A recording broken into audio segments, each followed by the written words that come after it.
इस बारे में प्रचार और प्रसार कर रहे हैं कि इसको रोग स्टेट डिक्लेयर किया जाए। इस कंट्री ने भारत के आंतरिक मामलों में, चाहे वो पंजाब हो या चाहे बाकी नॉर्थ ईस्ट के क्षेत्र हो या जम्मू कश्मीर हो, जिसको सुलगता रखा है।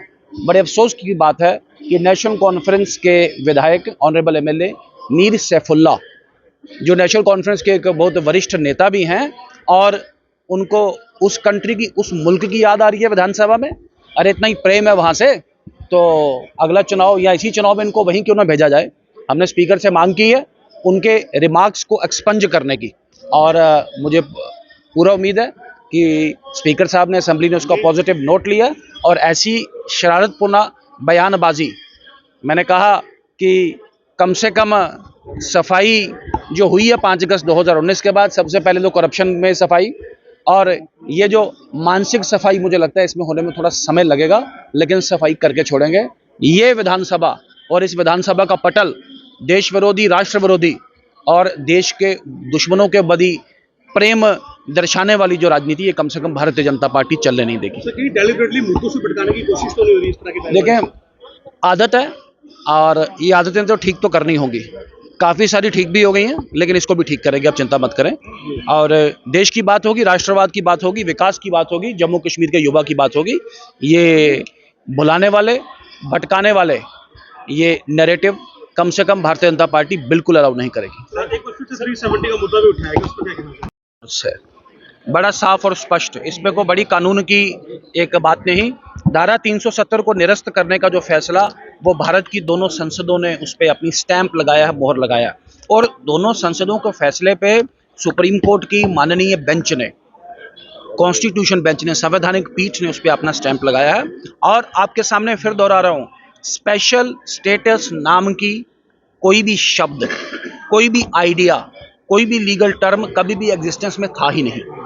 ये मैं या बीजेपी नहीं, ये कानूनी पद्धति कह रही है, और इस पे पूरा चैप्टर री आर्टिकल 370 वाली जजमेंट में कहा, और उस 370 वाले judgement, there was nothing like special status in Jammu and Kashmir. हाँ, Jammu and Kashmir had a special provision, that was article 370, और दैट विच वाज टेम्परेरी, जिसको एकदम उसमें जाना था।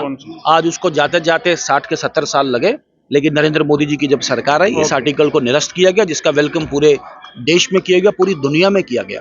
तो इस विधानसभा पे इररिलेवेंट, आउट ऑफ कॉन्टेक्स्ट विषय लेके पहले नेशनल कॉन्फ्रेंस में बैटिंग करने की कोशिश की पिछले सेशन में, और अब सजादोन कर रहे हैं। मैंने कहा article 370 is a dead horse and flogging a dead horse, there is an English idiom, dead horse को फ्लॉग करने से कुछ मिलेगा नहीं। का ये मुद्दा उठाने का पीछे क्या मकसद है? देखें, मैंने कहा कि एक कॉम्पिटिटिव, एक Kashmir has been a cauldron of, Kashmir में झूठ, फरेब और ढकोसले की राजनीति, और ये कंपटीशन है इनमें, सबसे बड़ा झूठ कौन बोलेगा, सबसे बड़ा धोखा कौन करेगा, सबसे बड़ा फ्रॉड कौन करेगा कश्मीर के लोगों के साथ, जम्मू कश्मीर के युवा नरेंद्र मोदी जी के साथ, भारतीय जनता पार्टी के साथ, और विशेषकर केंद्र सरकार की जो स्कीम्स हैं, उन स्कीम से आगे चल के बढ़ना चाहते हैं।